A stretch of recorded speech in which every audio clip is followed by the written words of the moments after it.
Jornal da Pan recebe a partir de agora nos estúdios a advogada docente Andréa Antico. Bom dia, Andréa, seja bem-vinda à Jovem Pan. Bom dia, Jovem Pan, bom dia, população de Marília. Qualquer dia você volta para explicar, a gente estava no bastidor aqui, né? Qualquer dia você volta para a gente falar sobre isso, porque a pauta, nós temos um feriado na quarta-feira e vamos passar o serviço primeiro. Na quinta-feira já a eleição, ou seja, pós-feriado, os advogados têm que ir para a urna. Pós-feriado, dia 21 de novembro, nós temos as eleições da OAB e todos os advogados têm que ir para a urna. Tem que estar atuante, qual o básico para estarem plenos para votar? A gente tem o voto obrigatório, né? Acima dos 70 anos o voto é facultativo e tem que estar atuando. Tem que estar adimplente até os 30 dias que antecede a votação. Então, todos os advogados que estão adimplentes no quadro têm que votar. O voto é obrigatório. Adimplente é todo mundo que está com a OAB ativa. Isso.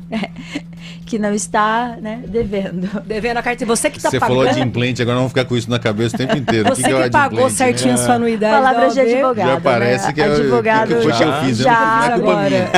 Eu não estou adimplente, não tem nada a ver com isso. Você que pagou a mensalidade da sua OAB, a mensalidade não é a anuidade, né? Você que pagou a anuidade, você está adimplente. No caso, a eleição é estadual e nas subseções também municipais. Isso, nós vamos votar aqui na subseção Marília, mas também a eleição estadual, né? É a subseção e a seccional. Então, nós vamos estar votando e vamos estar votando também para o Conselho Federal. Então, são 2 votos, na verdade? Você, no caso, não, o advogado, ele vota para quem concorre aqui e também vota para quem concorre em São Paulo. E o Conselho Federal também? Aí é indireto o Conselho Federal? É eleição indireto. Os conselheiros que vão escolher o próximo presidente do Conselho Federal. Nós votamos aqui nas chapas e aí nas chapas que representam São Paulo. É confuso para nós. Nossa, muito. No caso de São Paulo, são várias chapas. São várias chapas. 2 que disputam mais ali afincamente, vamos dizer assim. Afincamente, chapas 11 e 14 são mais fortes. 11 e 14. É por DDD? Tô brincando. Não seria nosso, né? O 14. Fiquei pensando. 11 já é São Paulo, né? Era. E no caso da subseção Marília, são 3 chapas. São 3 chapas. Tem os números delas? Chapa 1, chapa 2 e chapa 3. Ficou mais fácil. Aí, ó, mais didático. 1, Olha aí que beleza. 2 e 3. É pela ordem do registro? O número? Não, chegada, acho que pela ordem que a gente se inscreveu. Nós fomos a segunda chapa. No caso de vocês é a chapa 2. Chapa 2. E é a única mulher concorrendo à presidência da subseção, é você? Sim. As outras 2 chapas são 2 homens na presidência, mulheres na vice, mas eu sou a única mulher que vem liderando a chapa. O André, tem uma... Não, você enquadrou, né? Porque você colocou um homem de vice, né? Eu achei legal quando enquadra, assim. Você fez e falou assim, não, aqui é a mulher na presidência. Exato. E o homem de vice. Vocês vão ficar no subalterno, brincadeira. Nos outros são homens candidatos com mulheres de vice. Exatamente. E tem um detalhe importante, só teve uma mulher que foi presidente da OAB Marília? Apenas uma mulher na década de 70. Do século passado. Mais ou menos. 70 do século passado. Caramba. Mais ou menos. E tantas advogadas incríveis em Marília, tantas, né? Pois é. Recentemente a gente teve o primeiro censo da advocacia, em novembro de 2023. E eu sou professora, docente, então eu desenvolvo pesquisa, estou acabando o doutorado e desenvolvo pesquisa com os meus alunos. E a gente desenvolveu pesquisa sobre esse censo e esse censo mostra um dado assim que me chamou muito a atenção no final do ano, quando ele saiu. Que ainda entre nós há muitas práticas de assédio moral, sexual e discriminações. E eu fiquei perplexa. Por quê? Porque entre as mulheres advogadas, você pegar um censo da advocacia e levantar esses dados, sendo que nós somos defensoras do Estado Democrático de Direito, nós somos do Estado de Direito das Coisas, da Constituição. E aí, quando você fala em violência contra a mulher na sociedade, normalmente as mulheres defendem as mulheres. Sim. Isso me chocou muito. Eu não imaginava que isso poderia acontecer na nossa classe. Então, isso ficou na minha cabeça quando, então, começaram, assim, a ideia da OAB, né? Aquela ideia de formação de chapa, antes que a gente se inscrevesse, o pré-eleitoral, eu decidi que eu deveria vir liderando uma chapa. Porque, mais do que a gente falar sobre isso, eu acho que protagonizar, né, representatividade feminina é estar presente, o protagonismo é liderar, né? É fazer mudanças. Então...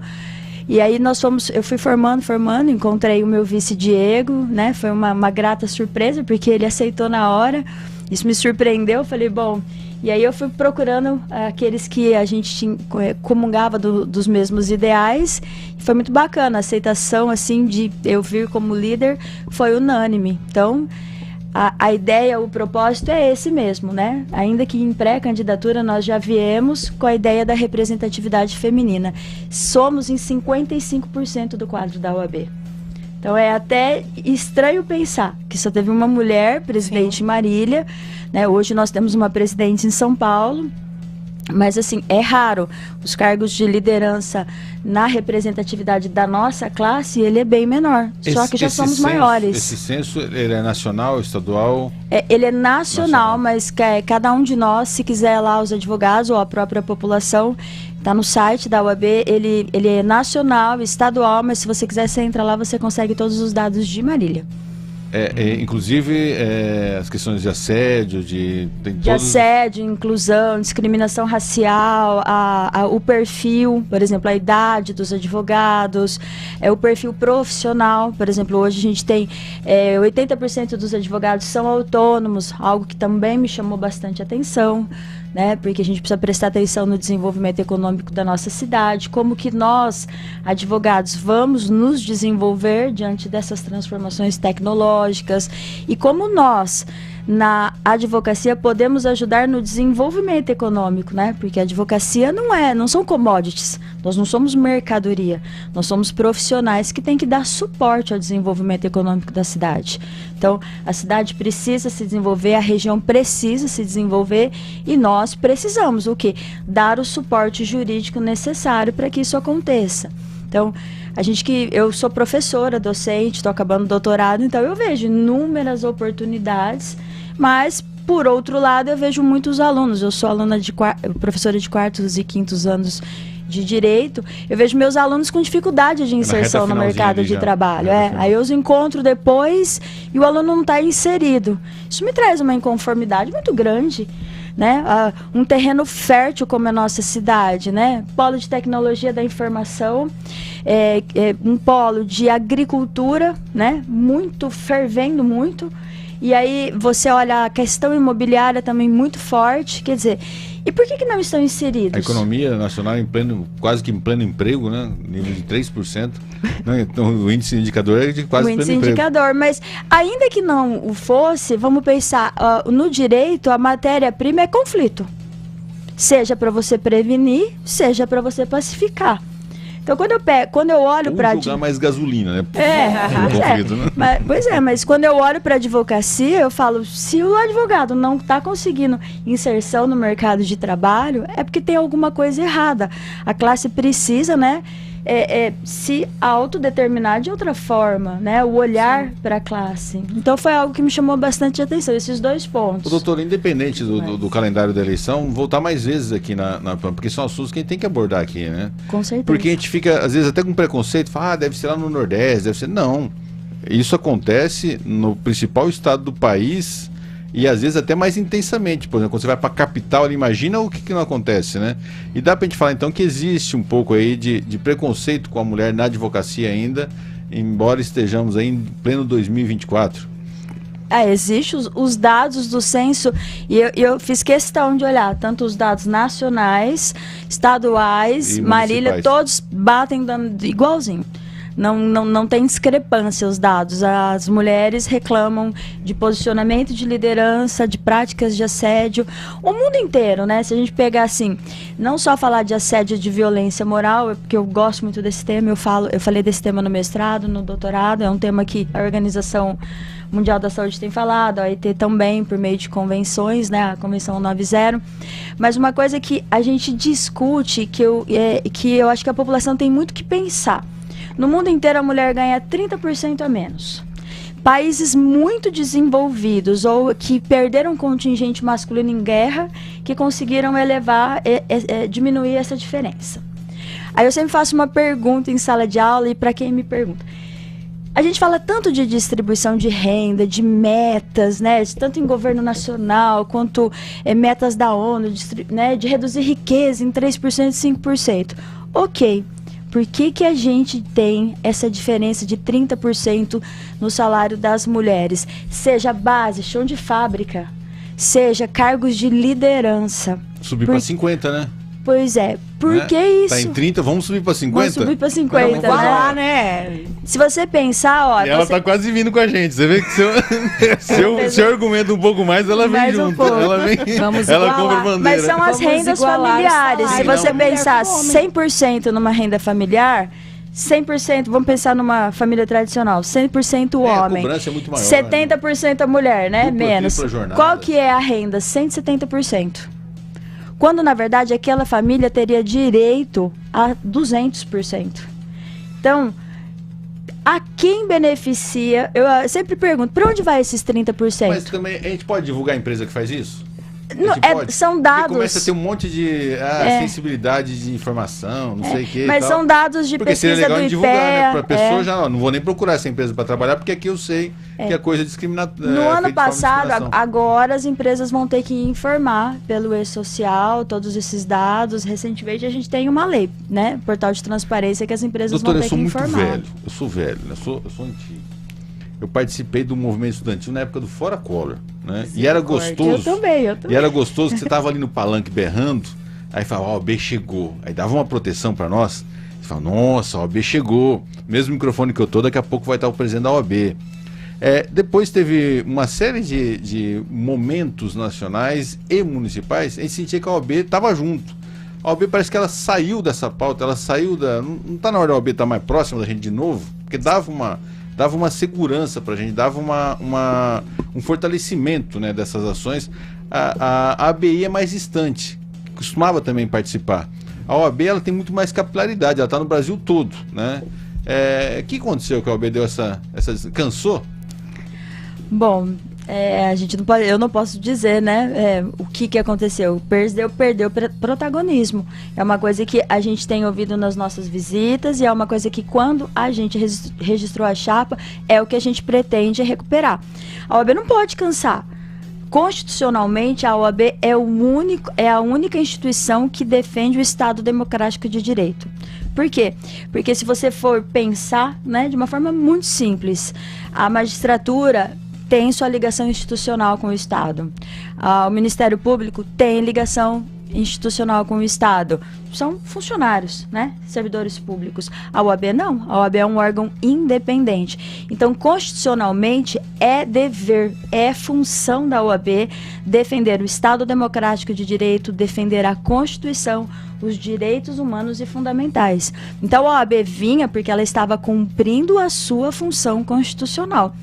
Né? É o único Estado livre. Então, por exemplo, se a gente acordar amanhã e estiver dentro da legalidade, nós temos que fazer ações civis públicas, nós temos prerrogativas para fazer isso enquanto advogados e nós temos instrumentos processuais. Então, é um órgão que pode fazer ações civis públicas, mandados de segurança coletivo, mandados de injunção, ações populares. Então, a OAB tem por função exatamente fazer isso. Então, por isso que você via essa participação. A gente sofreu, a cidade em frangalhos destruída, uma dívida aí que pode chegar a 2 bilhões.